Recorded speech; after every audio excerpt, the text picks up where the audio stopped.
प्यारे दोस्तों, आज हम आपके लिए शिव की भक्ति की अद्भुत कहानी लेकर आए हैं।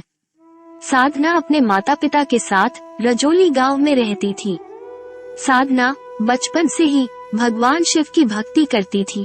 उसका नियम था रोजाना सुबह सुबह शिव मंदिर में जाना और पूरे मंदिर की साफ सफाई करके शिवलिंग की पूजा करना। साधना के पिता किसान थे। एक छोटी सी जमीन पर जो थोड़ा बहुत अनाज उगता उसे बेचकर थोड़े बहुत पैसे कमा लेते थे।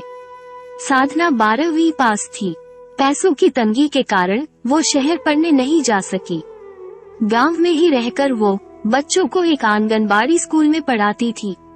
सबसे प्यार से बोलना, बड़ों की इज्जत करना उसके स्वभाव में शामिल था। एक दिन मंदिर में पंडित जी कहते हैं, अरे साधना बेटी, आज बड़ी सुबह सुबह मंदिर की साफ सफाई कर दी। साधना कहती है, जी पंडित जी, आज स्कूल के बच्चों की परीक्षा का दिन है, थोड़ा जल्दी स्कूल पहुंचना है, तो सोचा आज तड़के ही उठ जाओ। अच्छा पंडित जी, अब मैं चलती हूँ। पंडित जी कहते हैं, खुश रहे बिटिया, बड़ी प्यारी बच्ची है। भगवान भोलेनाथ की परम भक्त है ये अपनी साधना। साधना स्कूल पहुंचने के लिए जल्दी में थी। अचानक वो किसी से टकरा जाती है। शक्ति कहता है, अरे इतनी जल्दी में कहाँ जा रही हो साधना? साधना कहती है, मेरे सामने से हट जाओ शक्ति, वरना मैं पिताजी को बोलकर ठाकुर साहब से तुम्हारी शिकायत लगा दूंगी। शक्ति कहता है, अरे तू क्या शिकायत लगवाएगी? तेरी बात ठाकुर साहब मानेंगे तब ना, जाकर देख ले ये भी। शक्ति ठाकुर का खास नौकर था। वो साधना को हर समय आते जाते तंग करता था। साधना इन बातों से बहुत दुखी होती थी। अब उसने अपने पिता को बोल ही दिया, बापू ये शक्ति की हरकतें बढ़ती जा रही है, जब देखो रास्ता रोककर परेशान करता है। बापू कहते हैं, तू परेशान मत हो बेटा, मैं अभी ठाकुर के पास जाता हूँ और इस बारे में बात करता हूँ। राम प्रसाद ठाकुर शेर सिंह के पास जाता है और शक्ति की सारी बात बताता है। ठाकुर शेर सिंह कहते हैं, एक बात बोलूं राम प्रसाद, अपनी बेटी को घर में रखा कर इधर उधर गांव में मास्टरनी बनी घूमती रहती है। लड़कियों का घर में रहना ही शोभा देता है। बेचारा राम प्रसाद एक गरीब किसान था, ज्यादा कुछ बोल नहीं सकता था। ठाकुर से गांव में सब डरते थे। वो चुपचाप वहां से चला जाता है। एक दिन शिव मंदिर के बाहर शक्ति फिर से साधना का रास्ता रोक लेता है और साधना का हाथ पकड़ने की कोशिश करता है। साधना उसे चांटा लगा देती है। शक्ति गुस्से में आ जाता है। साधना कहती है, मैं तुम्हें पुलिस के हवाले कर दूं, इससे पहले यहाँ से चले जाओ। शक्ति कहता है, देख लूंगा तुझे, बस एक मौका हाथ लगने दे। शक्ति गुस्से में भरा वहाँ से चला जाता है। तभी पंडित जी बाहर आ जाते हैं और कहते हैं, अरे साधना बिटिया, ये शक्ति एक नंबर का गुंडा है, इसके मुंह ना ही लगो तो अच्छा है। अब अपना मन मत खराब कर बिटिया। अच्छा कल शिवरात्रि है तो मंदिर में ठाकुर साहब सोने का कलश और माँ पार्वती को सोने के गहने चढ़ा रहे हैं। बहुत बड़ा भंडारा होगा, अपने माँ बाबू को भी दर्शन के लिए मंदिर लेती आना। साधना कहती है, पंडित जी मैं ले आऊंगी। शिवरात्रि के दिन ठाकुर शेर सिंह शिवलिंग पर सोने का कलश और माँ पार्वती को सोने के गहने चढ़ाता है। भीड़ के कारण साधना अपने माँ बापू के साथ मंदिर के बाहर ही खड़े होकर दर्शन करती है। अगले दिन साधना सुबह सुबह मंदिर की सफाई करके स्कूल चली जाती है। पीछे से पंडित जी कहते हैं, अरे माँ पार्वती के गहने कहाँ गए? मंदिर में चोरी हो गई। गहनों की चोरी किसने की? ठाकुर साहब को बताता हूँ। पंडित दौड़ता दौड़ता ठाकुर के पास जाता है। कहता है, ठाकुर साहब माँ पार्वती के गहने चोरी हो गई। ठाकुर कहते हैं, अरे किसकी हिम्मत है जो इस गांव के मंदिर में मेरे द्वारा चढ़ाए गए गहनों को चोरी कर ले? ठाकुर का बेटा शिवा कहता है, पिताजी मुझे टॉफी खानी है, अभी इसी वक्त। ठाकुर कहते हैं, अरे ठाकुराइन, ये शिवा को अंदर ले जा, यहाँ जरूरी बात चल रही है। ठाकुर का बेटा शिवा कुछ साल पहले सिर में आई चोट के दौरान मंदबुद्धि हो गया था। बहुत इलाज कराने के बावजूद भी वो ठीक नहीं हुआ था। ठाकुर कहते हैं, अरे वो शक्ति, जरा जीप निकाल, मंदिर में गहनों की चोरी हो गया है। शिवा कहता है, पिताजी मैं भी आपके साथ चलूंगा। ठाकुर कहते हैं, अरे अभी हम काम से जा रहे हैं, ठाकुराइन इसे अंदर लेके जा। शिवा जिद करके साथ में चला जाता है।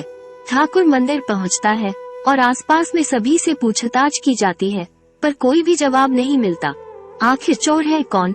शक्ति कहता है, अरे ऐसी हिम्मत कौन कर सकता है ठाकुर साहब, ये पता चल जाए कि आज सुबह सुबह मंदिर कौन आया था। बस वही मंदिर के गहनों का चोर है।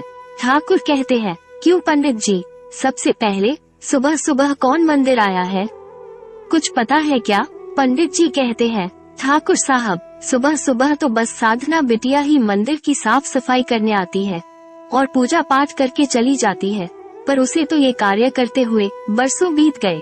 ठाकुर कहते हैं, अरे पंडित जी, इंसान की नियत बदलते देर नहीं लगती, पहले साधना को अभी बुलाओ। ठाकुर अपने एक आदमी को साधना के घर भेजता है।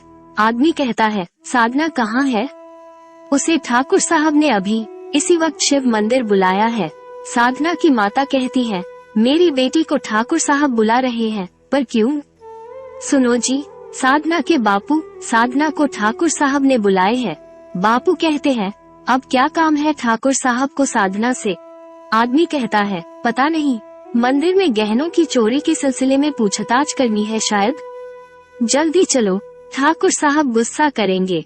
साधना शिव मंदिर पहुंचती है। ठाकुर कहते हैं, साधना सच सच बता दे, मंदिर के गहने तूने कहाँ छुपाए हैं? साधना कहती है, कौन सी गहने ठाकुर साहब, मैंने कोई गहने नहीं चुराए। सुबह तो माँ पार्वती के ऊपर गहने थे जब मैं आई थी।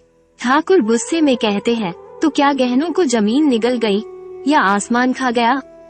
सीधी तरह बता दे। साधना के बापू कहते हैं, ठाकुर साहब मेरी बेटी ने कोई चोरी नहीं की, हमारा विश्वास कीजिए, मेरी बेटी परम शिव भक्त है, वो भला ऐसा घिनौना काम क्यों करेगी? साधना भगवान से कहती है, मैंने आपकी सच्चे मन से हमेशा पूजा की है, आज आपकी भक्त को चोर कहा जा रहा है, वो भी आपके ही मंदिर की चोरी। हे शिव शंकर, मेरी सहायता करो। ठाकुर कहते हैं, अरे ऐसे भगवान सुनने लगे तो मैं सबसे ज्यादा दान पुण्य करता हूँ, समझी? मेरे शिवा के लिए कितने इलाज किए और कब से इस शिव मंदिर में दान कर रहा हूँ, मेरे तो आज तक नहीं सुनी। मेरा इकलौता बेटा शिवा इतने सालों से ठीक नहीं हुआ, क्या तेरे शिव शंकर तेरी ज्यादा सुनते हैं? तो बोल अपने भगवान से, मेरे शिवा को ठीक कर दे, क्या है उनमें इतनी शक्ति जो तेरी सुन लेंगे और गहनों के चोर का पता चल जाएगा। बात कर रही है, तभी साधना को शिवा के हाथ में एक चूड़ी दिखाई देती है जो माँ पार्वती को चढ़ाई गई थी। साधना कहती है, ठाकुर साहब आपके बेटे शिवा के हाथ में कुछ है? माँ पार्वती को चढ़ाई गई चूड़ी। ठाकुर कहते हैं, शिवा ये तेरे हाथ में चूड़ी कैसे आई? शिवा कहता है, वो आज सुबह शक्ति के हाथ से गिर गई थी, मैंने उठा ली। शक्ति कहता है, ये झूठ बोल रहा है ठाकुर साहब, शिवा ने कहीं और से ले ली होगी, आप इस पागल की बातों पर विश्वास मत कीजिए ठाकुर साहब। ठाकुर गुस्से में कहते हैं, मेरे बेटे को पागल बोला, मैं तुझे जान से मार दूंगा। मंदिर के गहनों की चोरी तूने की है, मैंने तुझे अपने घर में पनाह दी, नौकरी दी तो मेरी ही थाली में छेद कर रहा है, बता तूने गहने क्यों चोरी की है बता। शक्ति कहता है, मैं इस साधना से अपनी थप्पड़ का बदला लेना चाहता था, इसलिए मैंने मंदिर के गहनों की चोरी की। ठाकुर कहते हैं, मेरी आंखों के सामने से इसी वक्त चला जा, वरना मुझसे बुरा कोई नहीं होगा। शक्ति तिलमिलाता हुआ वहाँ से चला जाता है। मंदिर के गहनों का असली चोर मिल गया था। ठाकुर कहते हैं, साधना बिटिया, मैंने तेरी शिव पूजा की शक्ति देखी है। मेरी बेटी, तू मेरे बेटे को ठीक करने के लिए भी एक बार अपने भगवान शंकर को कह दे। साधना कहती है, ठाकुर साहब एक बार शिवा से बोलिए कि शिवलिंग के आगे माथा टेके और मन से भोलेनाथ को पुकारे, देखना वो जरूर सुनेंगे। ठाकुर शिवा को शिवलिंग के आगे माथा टेकने को बोलता है और भोलेनाथ को पुकारता है, नीलकंठ, भोले भंडारी, डमरू वाले, मेरी शिवा को ठीक कर दे, मेरी विनती सुन ले। ठाकुर के साथ साथ सब लोग शिवलिंग के आगे हाथ जोड़कर खड़े थे कि तभी शिवा कहता है, पिताजी क्या हुआ, आप ध्यान मग्न हो गए, मैंने तो कब की पूजा कर भी ली। आपको पता है आज दूसरे गांव के जमींदार आने वाले हैं। ठाकुर आश्चर्य और खुशी के साथ कहते हैं, है मेरा बच्चा, अरे तू ठीक हो गया, मेरे शिव शंभू भोलेनाथ। अरे आपकी महिमा अपरंपार है। आज ये सब साधना बेटी तेरे ही कारण हो पाया है। साधना कहती है, ये सब मेरे भोलेनाथ की कृपा है, इनसे सच्चे मन से कुछ भी मांगो तो इच्छा पूरी करते हैं। ठाकुर कहते हैं, साधना बिटिया, मैंने तुझ पर चोरी का गलत इल्जाम लगा दिया, उसके लिए मुझे माफ कर दे मेरी बेटी। साधना कहती है, ठाकुर साहब, आज आपका बेटा ठीक हो गया, मुझे इसी बात की खुशी है। साधना के बापू कहते हैं, ठाकुर साहब, हम चलते हैं। साधना की माँ भी घर में चिंतित होगी।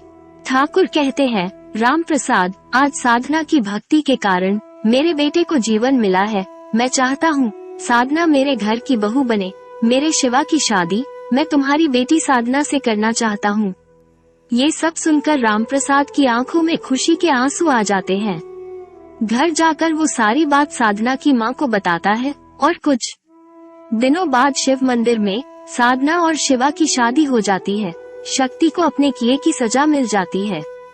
मंदिर के सारे गहने वापस मिल जाते हैं। साधना की शिव पूजा सफल हो जाती है और शादी के बाद शिवा और साधना खुशी खुशी रहने लगते हैं। ठाकुर भी अपने बेटे को सही सलामत देखकर खुश हो जाता है और उस दिन से ठाकुर का स्वभाव भी सब गांव वालों के लिए अच्छा हो जाता है। साधना की माँ बापू भी अपनी बेटी का घर बसा देखकर शिव जी को धन्यवाद देते हैं। हम उम्मीद करते हैं दोस्तों कि यह रोचक कहानी आप सभी को बहुत पसंद आया होगा। इस वीडियो को लाइक और हमारे YouTube चैनल को सब्सक्राइब करना ना भूलें। धन्यवाद।